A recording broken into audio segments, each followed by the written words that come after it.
Busan. After North Korea burnished its credentials last year as a nuclear-armed state, there's been much discussion about what Pyongyang aims to do with its nuclear missiles. The panic in the Western media has been palpable. But so is the contrast with the South Korean media's more sanguine response. Why were South Korean officials going on holiday when US President Donald Trump was talking about fire and fury? Why did South Korean celebrity news routinely crowd out North Korea in the press last year? The answer is partially exhaustion. South Koreans have been living next to North Korea and its threats for so long that there is now a "boy who cried wolf" effect. North Korean threats have been so over the top and ridiculous for so long that South Koreans simply tune it out. When the North says it wants to reunify Korea, it turns Seoul into a sea of flames. The effect is more eye-rolling than fear. In short, talk is cheap, and no country more than North Korea has demonstrated that over the years. Another answer is that North Korea probably no longer really wants to reunify Korea, no matter what it says, and that recognition has slowly filtered through. All things being equal, sure, North Korea would like unification on its own terms. But is it willing to bear the real costs of doing so? Probably not. Indeed, South Korea is probably no longer willing to carry real costs for pushing unification either. De jure, these are both irredentist revisionist states constitutionally. They are committed to unification. And North Korea being what it is, northern rhetoric about unity is predictably frightening and extreme. But de facto, neither is making serious moves to bring unity about.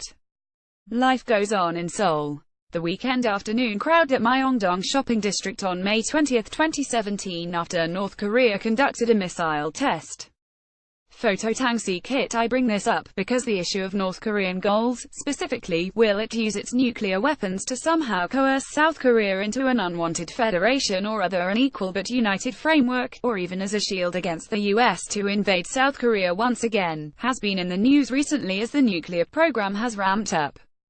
Much of this anxiety strikes me as exaggerated. It is far more likely that North Korea is status quo power seeking nuclear weapons for regime security. Point 1.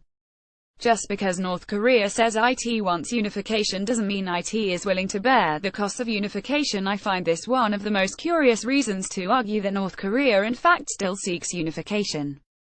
The notion seems to be that figures such as Lenin, Hitler and Mao did in fact write down what they wanted to do, so we should similarly take the Kims seriously. But as is well established, North Korea says lots of frightening and terrible things on which it does not follow through. Kim Il-sung, one is told in Pyongyang's Three Revolution exhibition, wrote 18,000 tracts, and that is also what the guide tells you. So how do we know what in that voluminous corpus we should actually take seriously? And since North Korea lies so much anyway, how should we know what to believe? Instead, we should look at actions. Since the 1980s, North Korea has not engaged in strategic provocation, although tactical provocations are quite common, of course. A man watches a screen showing a graphic of a North Korean missile launch at a railway station in Seoul on September 15, 2017.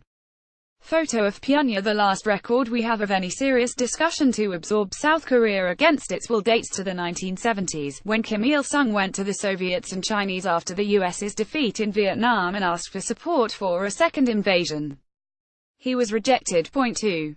Nuclear weapons are not particularly good offensive weapons. It is similarly unclear to me why nuclear weapons would suddenly improve North Korea's ability to coerce unification.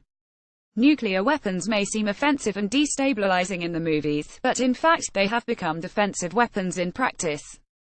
Their ability to return punishing force on an aggressor makes them an ideal deterrent, and most states have sought them for that purpose. Indeed, the North Koreans have told us that repeatedly.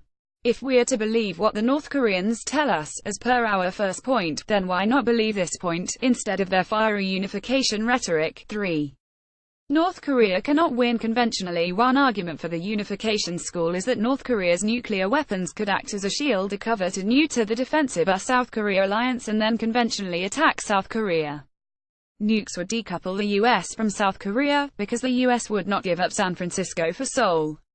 Washington would abjure its alliance commitment to defend South Korea, because it would not risk a North Korean nuclear strike against the US homeland. The two Koreas would then be left to fight it out, like two scorpions in a bottle. Yet even if this alliance breakdown logic were to hold, South Korea would win a conventional conflict with the North. A terminal high-altitude area defense THAAD system interceptor is seen in Seongju, South Korea on June 13, 2017. Photo Reuters. Kim Hong-ji. Certainly, it would be harder without the US. But with a GDP 40 times North Korea's, a defense budget approaching the size of North Korea's entire economy, yes, really, and a healthier population more than twice the size, the South is more than a match for the North. 4. North Korea could not absorb South Korea even if it could win. Even if we assume the worst possible scenario, could a victorious North Korea even absorb South Korea? North Korea is a highly stylized, unique society. It has extremely rigid rules, such as the Songbin system, a mandated weekly ideological training.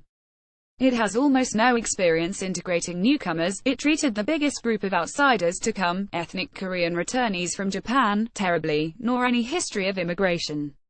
It lacks the most basic social flexibility to absorb outsiders and adjust to them. A North Korean taking of South Korea would look more like a conquest than unification. It would not be Germany 1990, a unity sought by the absorbed, but like reconstruction after the US Civil War, broadly and almost certainly violently rejected. Further, the wealth and boon the North would expect from absorption would not arrive. South Korea's wealth depends on its economic openness and access to globalization.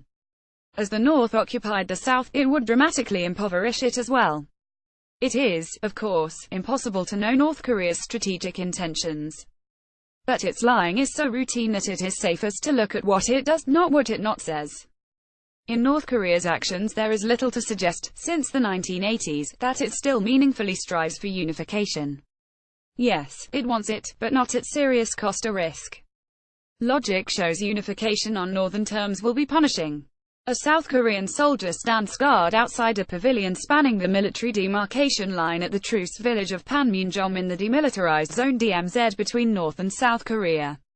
Photo at Jones. Don't forget, South Korea would not simply roll over. It is unclear if North Korea's brittle system could withstand a sustained inter-Korean conflict even without the US.